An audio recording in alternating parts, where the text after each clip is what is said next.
Good morning. Good morning. Welcome to the Unitarian Universalist Congregation of Asheville, whether in person or online. I commend those who remembered to set back their clocks and arrived at the proper hour. Well done. My name is James Cassara. I am a nearly 70-year-old white male, tall and fairly slender, with flesh-colored hair, and I am told a keen sense of irreverence. It takes many hands to make this service work. Today we are joined by our wonderful UU Choir, led by Dr. Les Downs.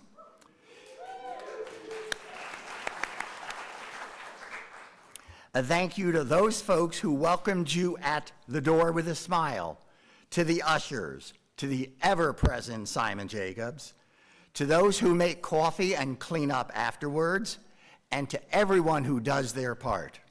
We are ever grateful for you. Ours is a community of shared values, connected by covenant rather than creed, and always, always centered in love. Know that whoever you are, wherever you find yourself on this path of life, however you identify or whoever you love, you are welcomed here. Now, let us prepare for worship in the silencing of our devices and the centering of our hearts and mind. Embrace the wonder of this day as we begin with music.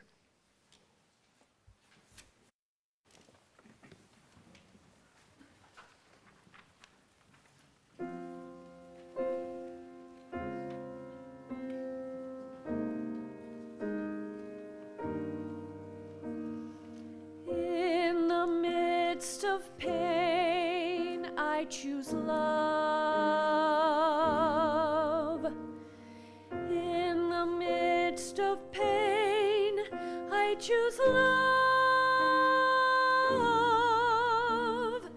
In the midst of pain, sorrow falling down like rain, I await the sun again. I choose love. I choose love.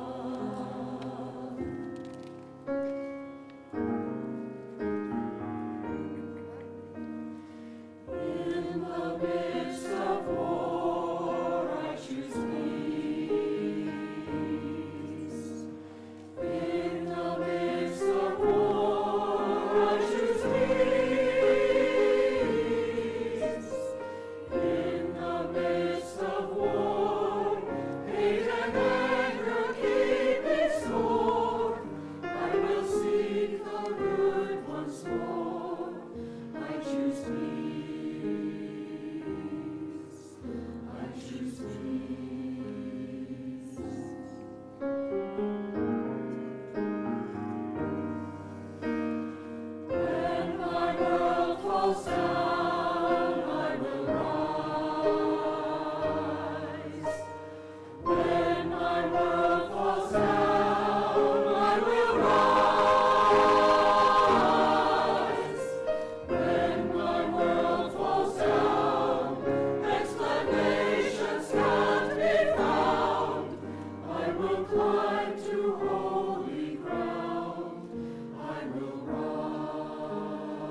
I choose love.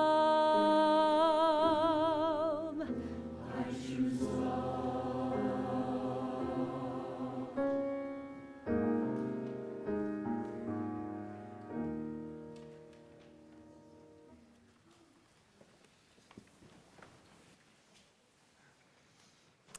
That was exquisite. Thank you all.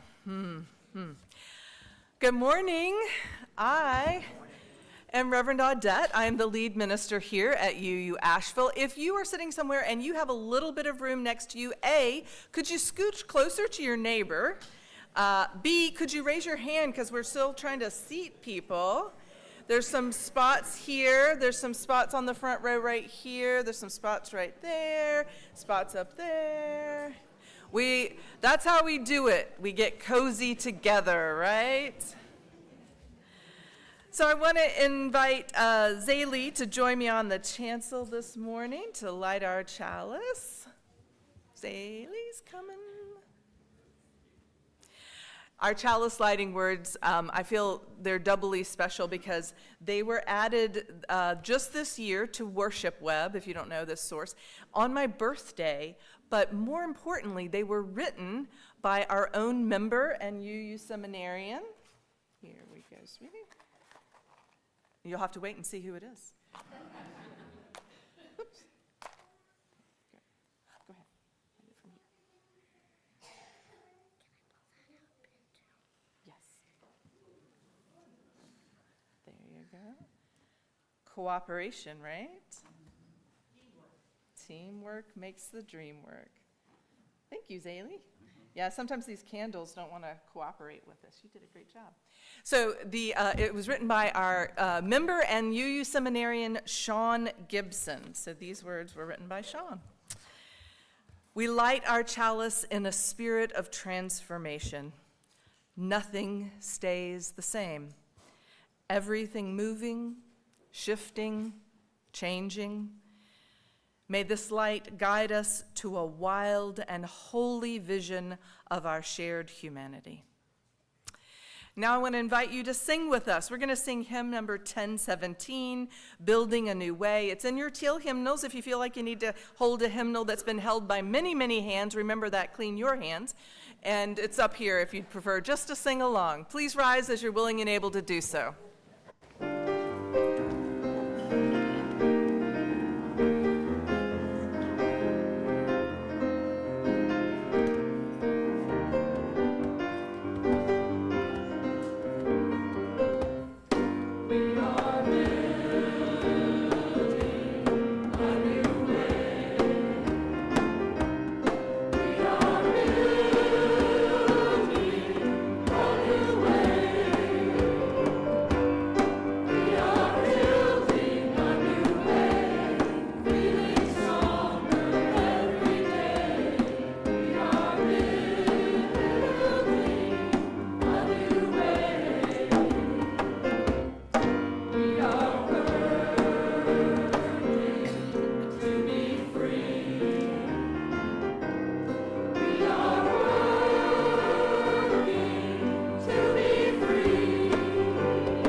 That are watching from, airport waiting rooms and home and places like that. So thanks, Simon, for turning on the mic. My name's Lisa Schwartz, and I'm going to tell you a story this morning. And often we tell stories here that are fantastic, imaginative, made-up stories, and I love those stories so much. Today I'm telling a real story, happened to real people, so I'll tell you real names and times and places. So cast your mind far away to the land of India. It's a vast, vast land.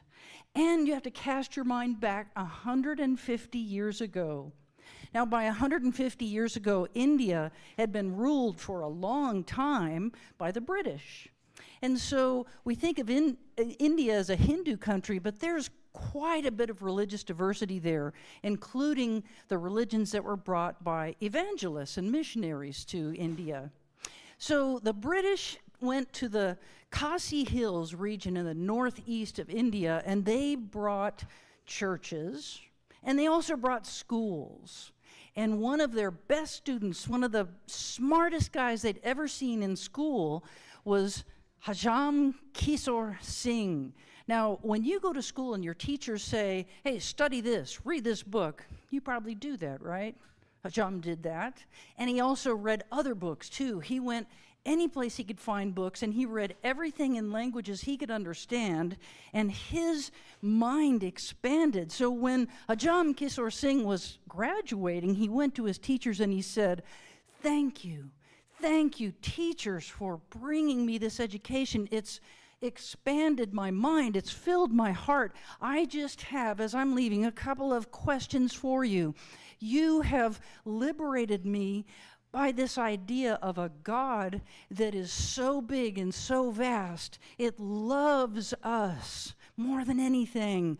The teacher smiled and nodded. He said, but why would that God, if we don't get our religion exactly right, why would that God send us to be punished and tortured for eternity? That doesn't make any sense to me.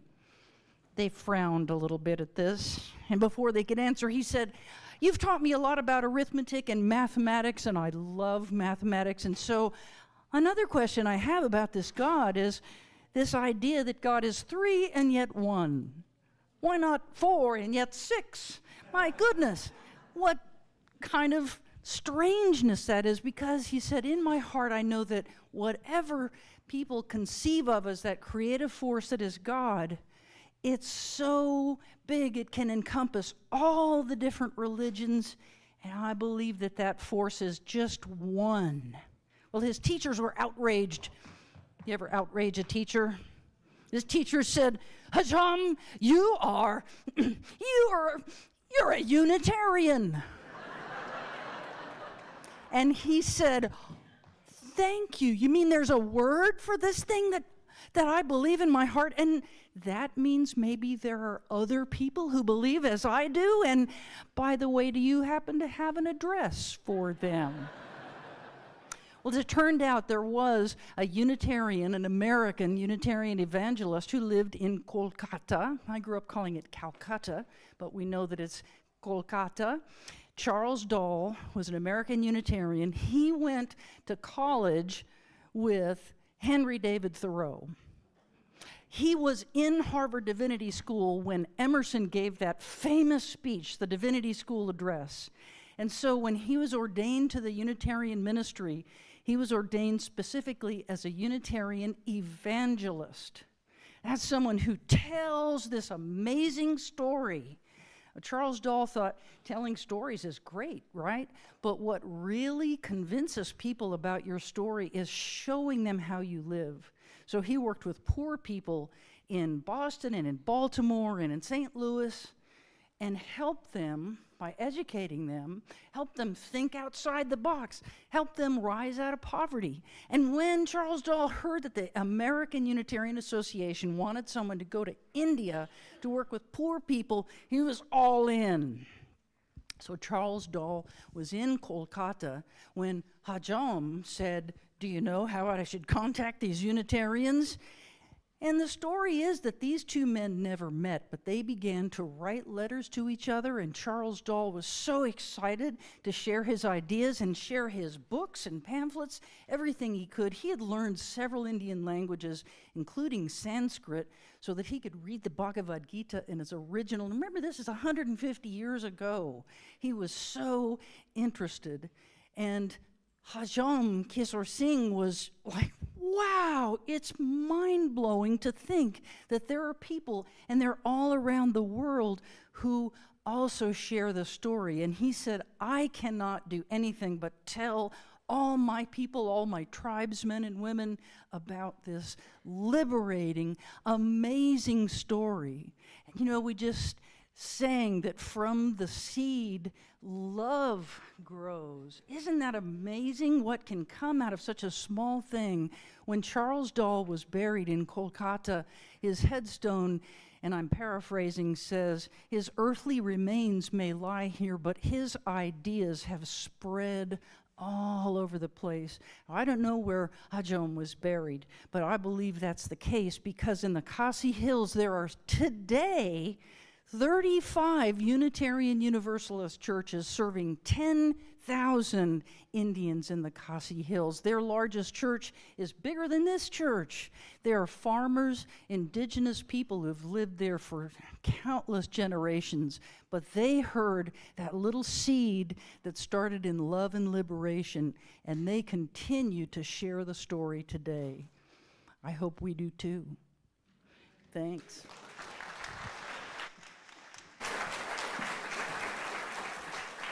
Isn't that the best way to get history, UU history?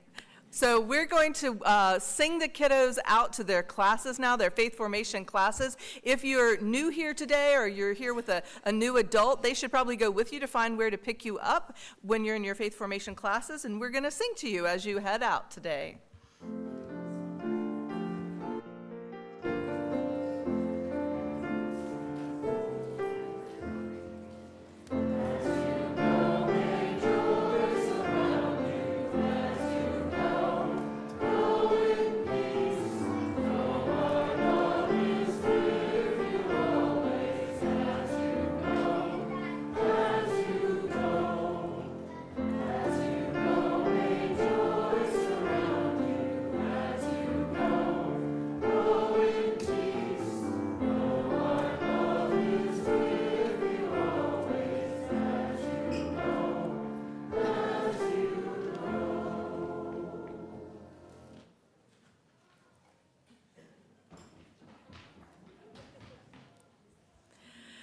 So now I want to invite you to take just a moment to settle your hearts and your minds and to find a place of centeredness inside yourself for a time of prayer, of meditation, reflection. Into this space, let us pray. God of mysteries, we have questions. What will happen? What should we do? When will this end? Who will we lose? What will our lives be next? God of sorrows, have mercy. We are seeking a way forward, a way to help, a way to lessen burdens, a way to stay strong, or to loosen the strings of anxiety and just rest. God of hope, help us to find the morning. Bring forward our creativity, our resilience, our common wisdom, our sense of common purpose, and make strong our spirit of generosity. Let us feel our common bonds and expand our willingness to love and serve. God of love, Spirit of life, do not let us go. Amen. Before we move on to the next thing, which is our joys and concern, I just want to add something to our welcome this morning. We're trying to do this every Sunday. So while the government is shut down, it's more important than ever that we're present with our neighbors. And so I want to invite you to try to see if you can develop the skills, if you're able to do so, to either bring in a can of food with a pop top or some other non-perishable item for our beloved pantries. The need is great in our communities, and if we do this, our power is magnified. So I just want to add that and invite you to think of that every week when you're coming in here. Maybe that's something you just bring with you. But now is the time in our service when we share our joys and concerns in a ritual. And James will be helping us by stepping forward and salting the vessels. We salt and brine each vessel for all of those things that we hold in our hearts, the sorrows, the pains, disappointments.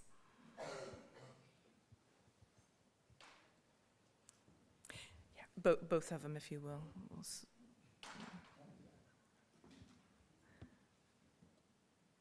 Thank you.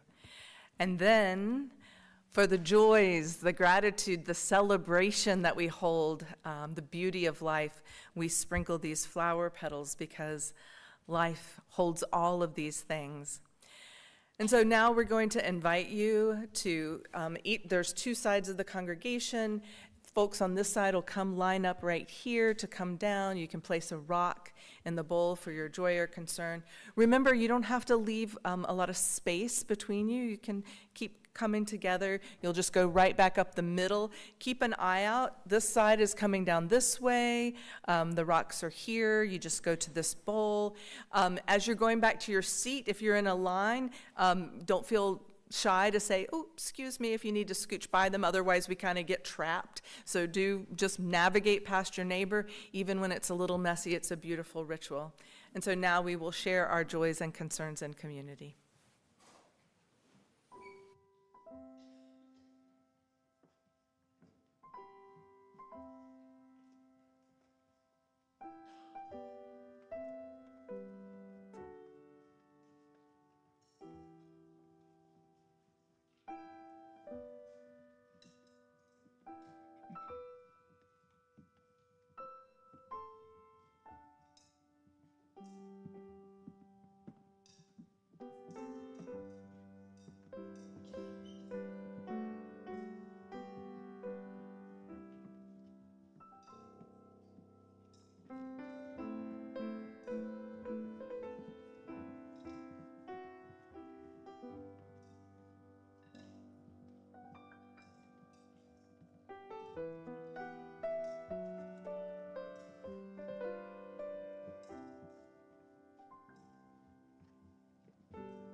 And now we add 2 more rocks, one for the joys and one for the sorrows of all of those beloveds in our community who are not present here with us this morning, because whether we are gathered or apart, we are one community.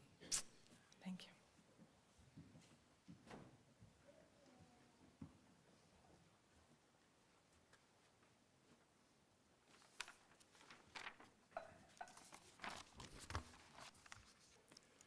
Whenever I mention to someone that I will be attending church services on Sunday, I get a curious look.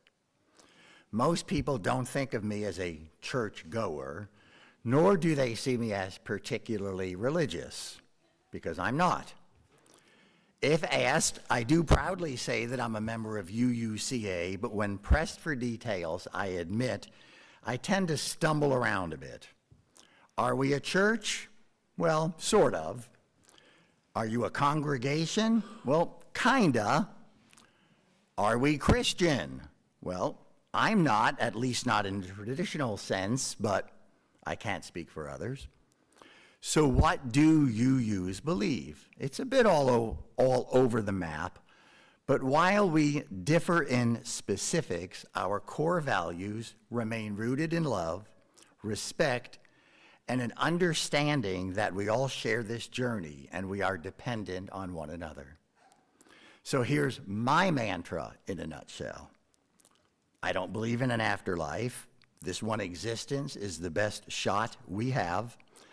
And I have a moral responsibility to be a kind, loving person and to leave this planet a little better for my having been here. The rest, as my mom used to say, is window dressing. Yet I find that this message resonates deeply with a lot of the people I speak with. However, as a Unitarian Universalist, I feel no obligation to sway anyone. If someone would prefer to sleep in on a Sunday or take a walk in the woods, I totally understand that. But maybe I'm missing an opportunity. People are hungry for community. This world is crying for a change.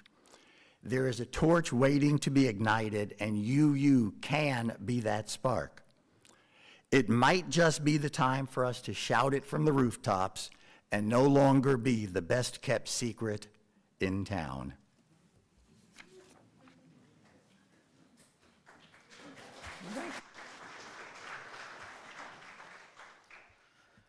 We're going to sing Draw the Circle Wide, and there is a part for the congregation. So the instructions will be on the slides that come up, and I will try to cue you in, and you can remain seated while we sing.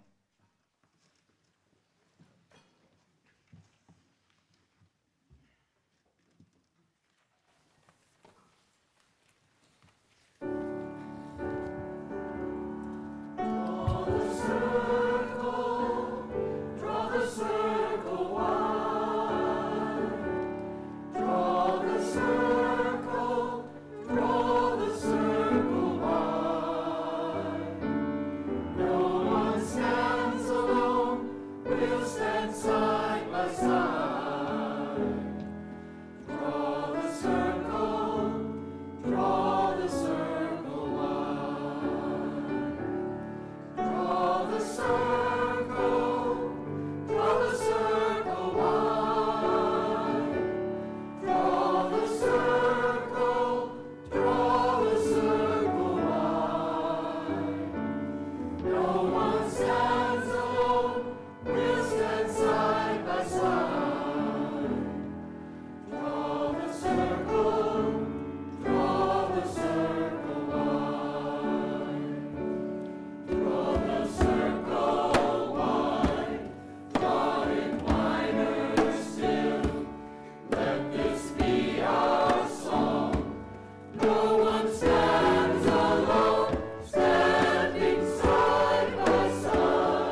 draw the circle wide.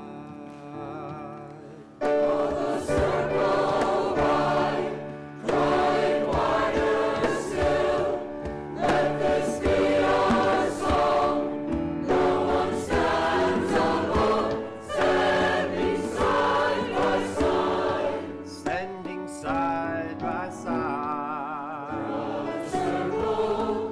Draw the circle wide.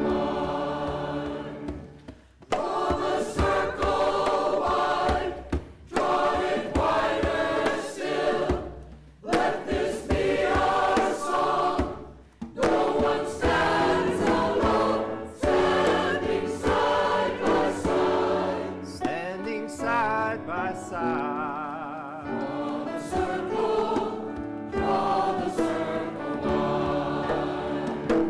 Draw the circle wide, draw it wider still. Let this be our song. No one stands alone, standing side by side. Standing side by side. Draw the circle, draw the circle wide. Draw the circle, draw the circle wide.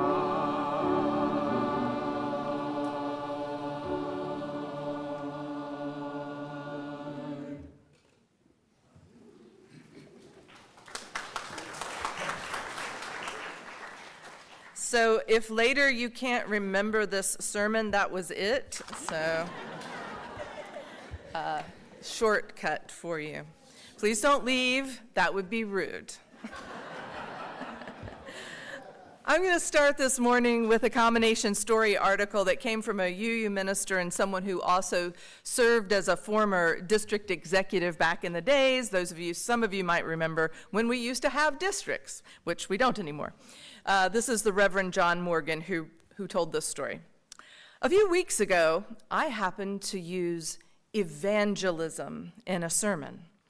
As I was gathering my notes and heading for the coffee, I noticed out of the corner of my eye that someone was marching toward me, face flushed, eyes angry, looking for a landing spot in my psyche. "Don't ever use that word here," she said.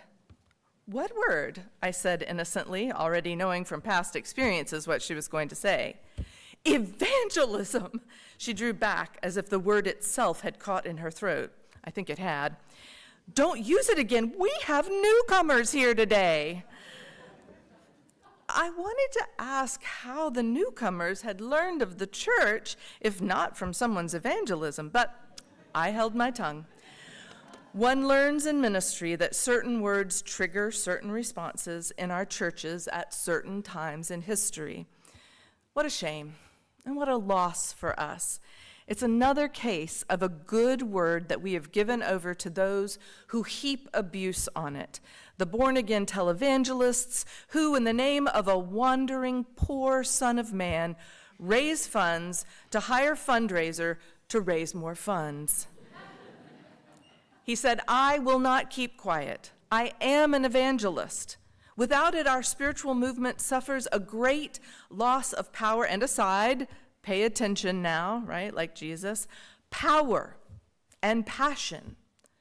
I believe that spiritual communities grow by evangelism as a fire grows by burning. If you light a match and then you don't give it air, it will burn out. And that has happened to a lot of our churches and our fellowships.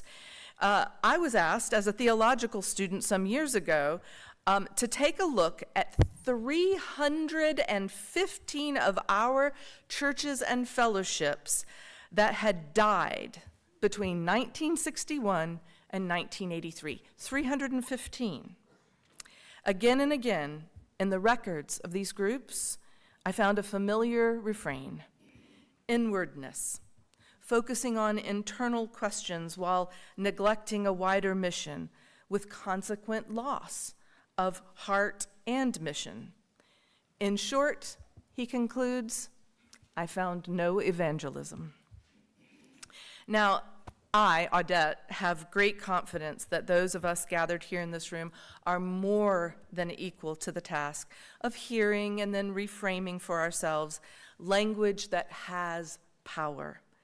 Yes, certain words come with baggage for some of us because old religious wounds, in many cases, are the very reason that we're here. But like John Morgan, I believe that we must not cede the conversation, quite literally, to those who hijack its best meanings or those whose scope is so narrow that the majority of us are left out in the cold. Draw the circle wide. So a beginning question for this topic is just this. Do you think that Unitarian Universalism has something valuable to offer to people? Something profoundly helpful or healing to offer the world? Here's another question that might help you with that one. What if everyone in the world were a Unitarian Universalist? How might the world be different?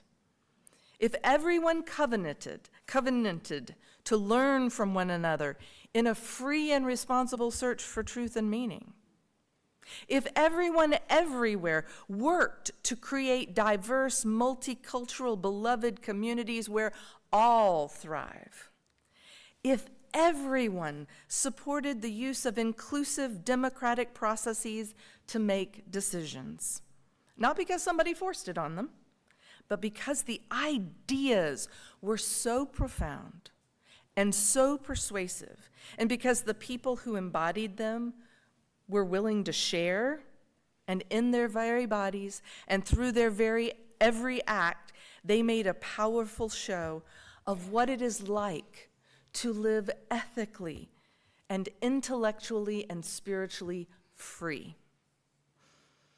And that is what an evangelist believes, that there is this wonderful idea that should be shared because it's likely to be a gift to other people, because it has the power to transform lives and save people. It's an idea that saves something worth saving. And so the question is, do we believe that Unitarian Universalism is such an idea? If we believe in Unitarian Universalism as a true good in the world, well then what then? Do we need to hand out pamphlets on street corners, or maybe we go knocking door to door? There is an old UU joke which goes like this, and you've probably heard it. It is a classic, if you will. What do you get if you cross a Jehovah's Witness and a Unitarian Universalist? Anyone? Who knows? Some. On your door and ask you questions. They could do that.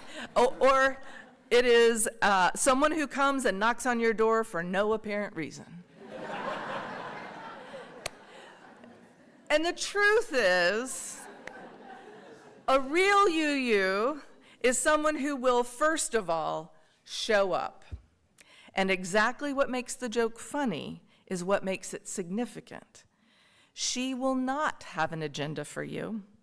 She will be there just to be there, to be with you, just as you are.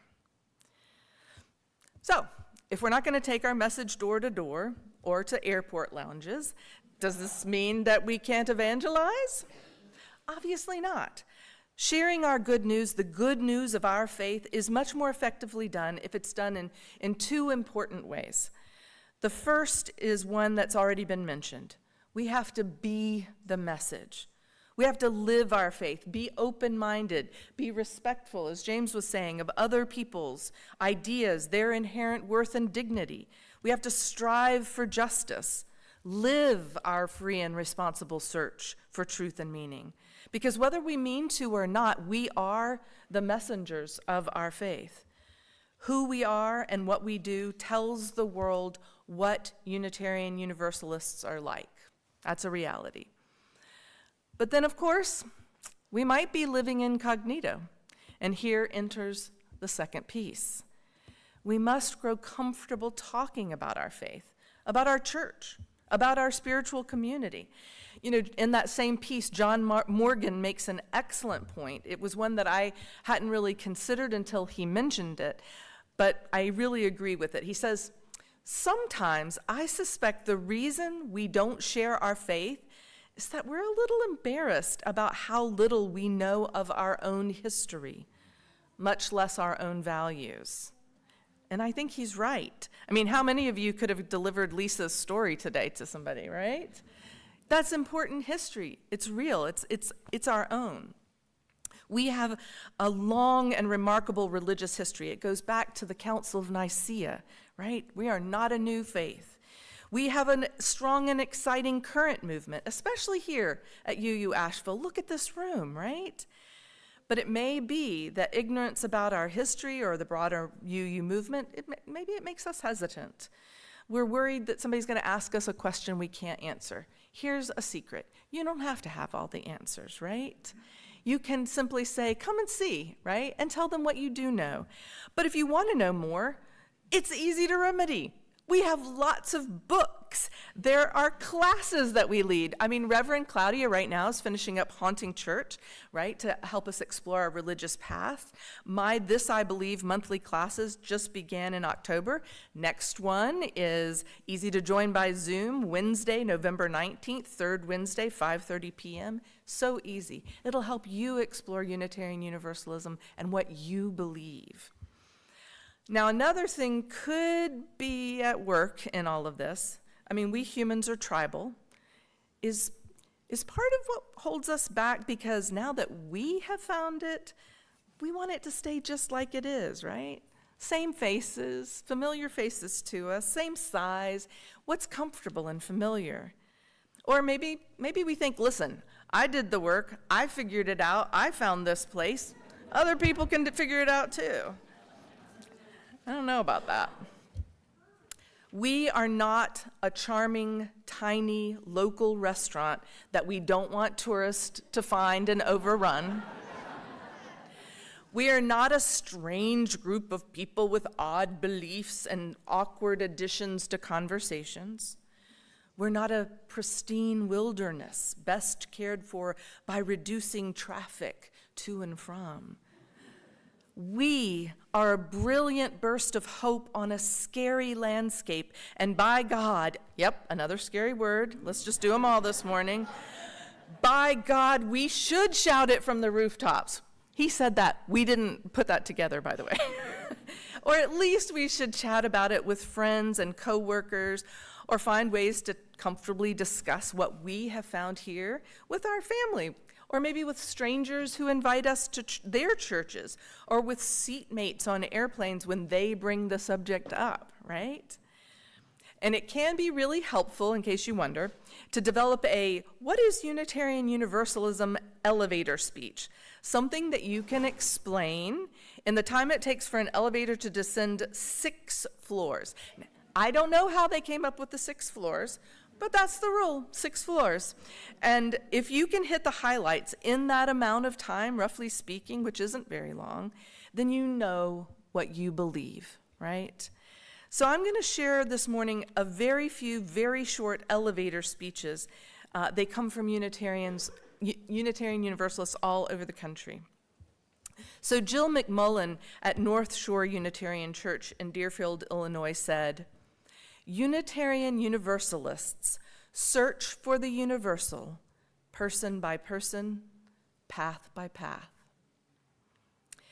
Ruth Bragg in First Parish in Bedford, Massachusetts said, "Believing that reason is a part of faith, action the result of prayer, inquiry part of tradition, knowledge of the past part of the promise of the future, we gather together to gain strength in diversity and to worship the seen, the unseen, and the generosity of spirit we help into being.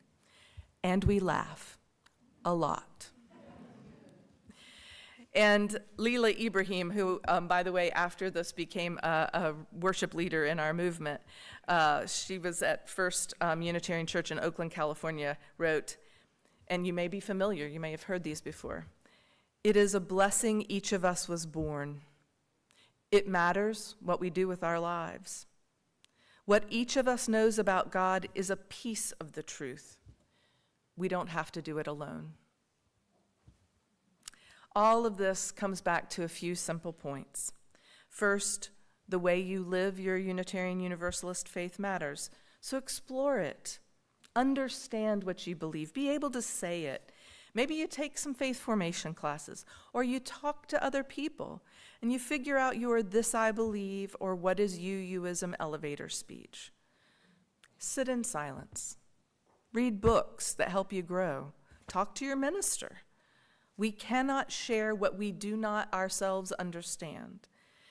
And second, have faith. Dig deep. Think about if you agree that Unitarian Universalism really can make a difference in the world. What if our president were a Unitarian Universalist? What if the people sitting on the Supreme Court were Unitarian Universalists? What if all of the teachers were Unitarian Universalists? And the majority of people, at least that you ran into every day, at least knew what Unitarian Universalism was, what our faith is like. I mean, how is anyone ever going to know if we refuse to tell them or to talk about it, except for when we're with other Unitarian Universalists? I mean, I have heard this. In 26 years, I've heard this so many times, and it breaks my heart every time. And I bet you've probably heard it too. You've heard somebody come up to you and say, somebody new, "I was a Unitarian Universalist my whole life, and I never knew it." A whole life. And they never knew that their spiritual home was probably just around the corner. How can that possibly be a good thing? It can't. So I am a UU evangelist, though it's possible I haven't mentioned that before. For me, it comes back to the basic question: is what we have worth sharing? Do we want people to know our good news, that it is in fact possible for different people with different beliefs about religious ideas and different backgrounds to come together and co-create a wonderful community and worship together? I mean, what if you had never heard of Unitarian Universalism? I hope you take seriously the incredibly wonderful challenge and opportunity, and I would say responsibility, that we have to be a place for as many people as need our saving message. And they have to know about us for us to do that, right? So in closing this morning, I want to share these words about our faith from Edward L. Shemp, and because it's good to learn about our history, right? Edward Shemp, actually, the words that I'm going to share, these were used by the Unitarian Universalist Association, printed on postcards, shared widely back in, I think, the 80s. But Shemp was the plaintiff in the 1963 Supreme Court case that declared mandatory Bible reading in public schools unconstitutional. We need some of that now, right? And he was a member of the Unitarian Universalist Church in Cherry Hill, New Jersey, until he died at age 95. But this is what he wrote: Unitarian Universalism is a fierce belief in the way of freedom and reverence for the sacred dignity of every individual. With Jefferson, we have sworn eternal hostility against every tyranny over the mind. Unitarian Universalism is cooperation with a universe that created us. It is a celebration of life. It is being in love with goodness and justice. It is a sense of humor about absolutes. Unitarian Universalism is faith in people, hope for tomorrow's child, confidence in a continuity that spans all time. It looks not to a perfect heaven, but toward a good earth. It is respectful of the past, but not limited to it. It is trust in growing and conspiracy with change. And it is spiritual responsibility today for a moral tomorrow. May it be so.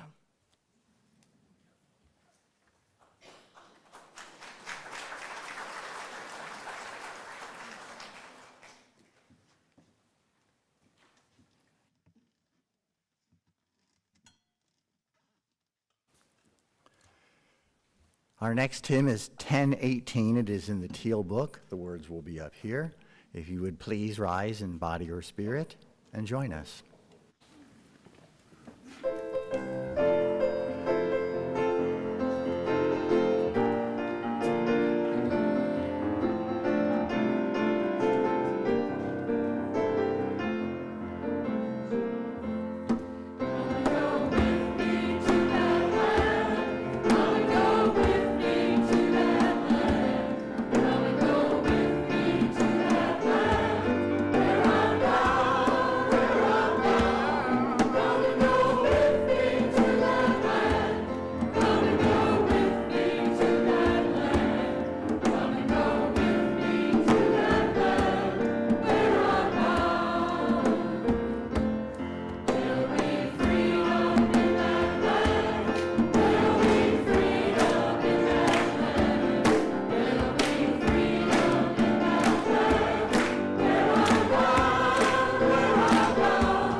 So now is that wonderful time in our service where we get to learn about our visitors. If you are new to UUCA, visiting for the first time, or perhaps have been here before but have not yet felt emboldened enough to stand up and introduce yourself, now is that time. We have two ushers coming around. Would you please stand if you are so inclined? Wait for our usher to come around with the microphone, tell us your name and where you are visiting from. Hi, my name is Ray Robbins. I am from Weaverville, and I have come searching for a tribe. Welcome. My name is Eli Scarce. I am from Rehoboth Beach, Delaware, and I am just here visiting your church. I'm a UU there. Welcome. Hello, my name is Sean Golan. I'm visiting from Atlanta at UUCA in Atlanta. Welcome. Good morning, peace. I'm Sunny, and I'm also visiting from Atlanta. I'm a member of UUCA in Atlanta, and I just moved to Asheville. It's great to be here.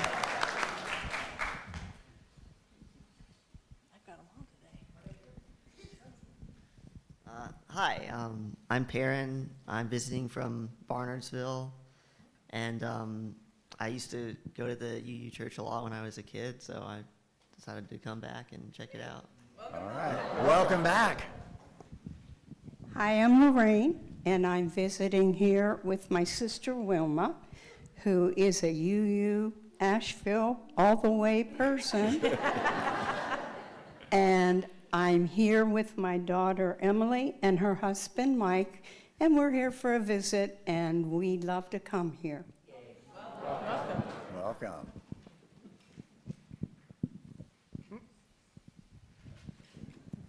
Oh. I'm Margot Stick from the Unitarian Church in Rochester, Minnesota, and I ditto that remark. I love to come here, and it's been really wonderful to reconnect with your community here these past recent weeks. Thank you. Welcome.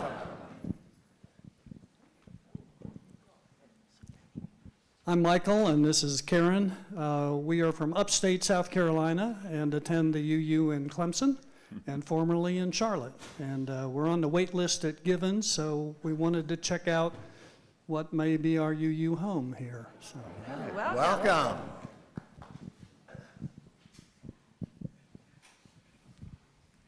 Looks like that's it. Our job as members of this congregation is to welcome them in Sandberg Hall afterwards during coffee and conversation. Please give a shout out over there to Trevor, our fantastic connections coordinator. If you have questions after the service, he's the guy to see. All right. The work of this congregation takes place throughout the week with many opportunities to celebrate the community that we have built here. Our announcements were shown in the slides prior to this service.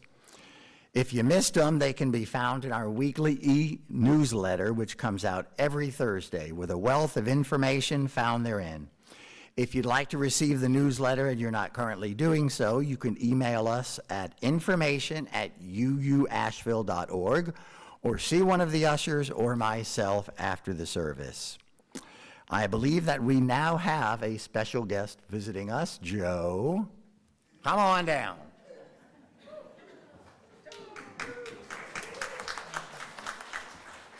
Sorry to be such a bad penny and turn up every weekend. I wanted to let everybody know about Breakfast with Santa. I hear we have the best Santa in the world. I'm not sure, but that's what I'm told. What we're asking for from you, again, you are so wonderful. I get emotional just thinking about it. We need you to put up flyers. We want you to come, but we need you to put up flyers. So Jenny and Suzette will be out in the hall with the flyers afterward. Grab a couple, put them up in your library, your community center, your HOA room where everybody goes to see what's going on, your mailboxes. That'd be a great help because we're widening the circle this way. We're bringing folks in so they can experience us in a fun way, and then we get them here and they see how wonderful it is, like I did several years ago. So please, all the help you can give us would be great. Have a great day. Thank you. Thank you, Joe.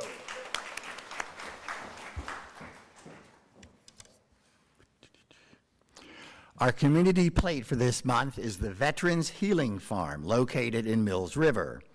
Their mission is to create a safe, peaceful environment that fosters connection and growth through farm-based therapies, promoting emotional, mental, and physical well-being for veterans and their families. Everything that they grow is given back to the veteran community and other local organizations that are in need. It is a marvelous organization and one I have only recently learned about. All cash collected today will be divided evenly with them.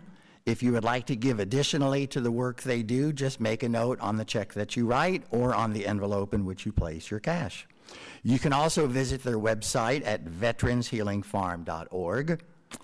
Our own Cecil Bennett, himself a veteran, would like to add a few words. Cecil?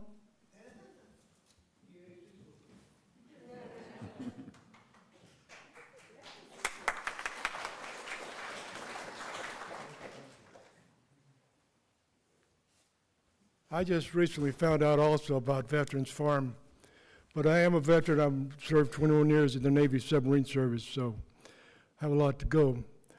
But they work their program, and not problem, but they work their program in the sense of different venues or different avenues that they have. Part of their big concern right now is military suicides. Military right now has one of the highest rates of suicides in the world. And so they're working on trying to focus on that aspect of it by courses and other training that they have. But what they do, they have divided up into garden section, which is their farm. And last year they raised over 6,000 pounds of produce that they gave away to the different facilities. And in the time that they've been founded since 2012, they've given away over 70,000 pounds. In addition to the farm right there, they also raise flowers. And these flowers are all bunched up and they're put into bouquets or put into so forth. And they give those out to people, especially the VA hospital over there. They give out a lot of flowers over there. They also have a course on drying flowers and arranging flowers and stuff like that. So that's two of the things. The next one is the beekeeping. They have hives of bees out there, and the bees actually are maintained by veterans who are out there learning how to do it and so forth. And this takes a little bit of patience and understanding, and inside the veterans are able to feel better because they're able to see what's going on. And the honey, they say, is really good too. I don't know about that yet, but we'll find out. One thing that I'm really impressed with is that they're trying to get the veterans off of drugs, especially the ones with PTSD and other afflictions like that. So what they do, they offer medicinal herbs. They grow about 70 different herbs out there, and they process them. They make them into tinctures, bombs, salves, and things like that. And all of this stuff here that I'm talking about now is given out free to the vets and their families and so forth. And they're always looking for volunteers. Now, you don't have to be a vet to be a volunteer out there. You yourselves could go out there if you like. And the farm is located, like James said, in Mills River out there, just past Ingalls. So it's an easy place to go. The other factor that they have is workshops. They had 47 workshops this past year with over 500 people attending. And their approval rate, or their endorsement of, is 92%, which is a high success rate for a workshop.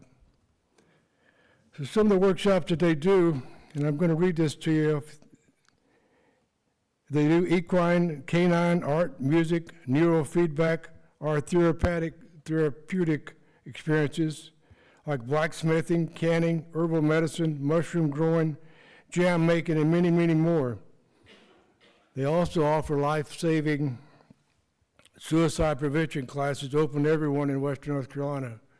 So if you know of someone that's contemplating, of course, that's hard to do, but if you know of someone that would like to attend one of the classes, just get online. James gave you the website, and I encourage you to look it up because it is a great organization. It's a 501c3 organization, so you can get tax deductions on it too. So thank you very much for listening.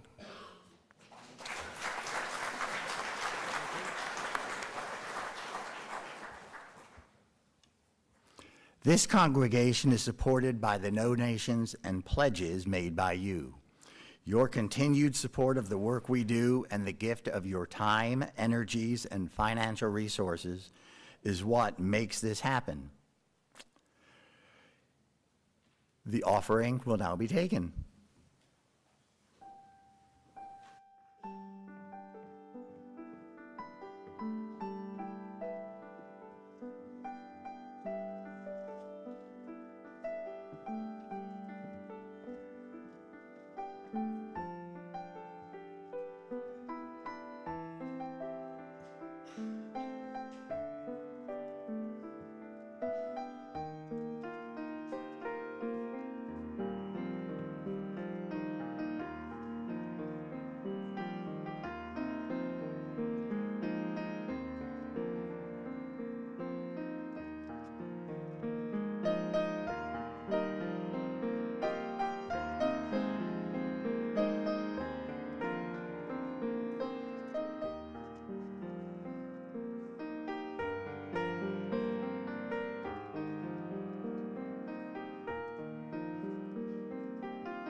For the gifts of your time, talent, and treasure, we are truly grateful.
And now I want to invite you, if you are willing and able to do so, we're going to rise together. It's almost time for us to step out, and this will give you a head start. But a benediction that's dear to my heart. And now in our going, may God bless us and keep us. May the light of love shine upon us and out from within us and be gracious unto us and grant us peace. For this is the day we are given. Let us rejoice and be glad in it.